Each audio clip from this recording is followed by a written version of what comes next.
Manipur State Assembly ki seat humfutara da hengatnaba amadi Lok Sabha ki anouba Unreserved seat ama shemnaba Union Home Minister Amit Shah da External Affairs ki Union Minister of State Dr. Ranjan na takshinkhre. Hiramasi ki matang da Minister Dr. Ranjan na Union Home Minister Amit Shah da thaba charol amada hai.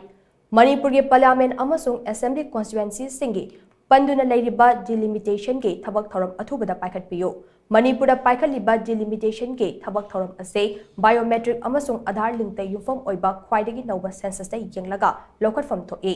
Community amatada atamnana mateng pangwa natraga akaknaba community amakhaki yenglaga thabak pangthokpa chumloi.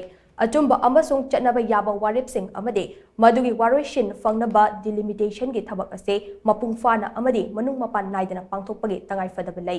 Howzek Outer Manipur Lok Sabha constituency ki manung de yauba Unreserved Assembly constituency nipan ase anouba Lok Sabha ki constituency ama semlakpada thamba mathau tai loinana Manipur ki assembly seat ase humfudagi humfutara da hengatnaba honabiyo SC amasung ST ki reserve amadi unreserved seat sing sembada kanglon chumna paikhatnaba honabiyo thamliba wafum sing asina Manipur da chapmanaba political ge chakthung ado phangba ngamhangani haibagi thajaba chauna lai Loinana India ki democratic principles su hena masak thokan gani haina Minister Dr. R.K. Ranjan ki charol aduna takshinkhre.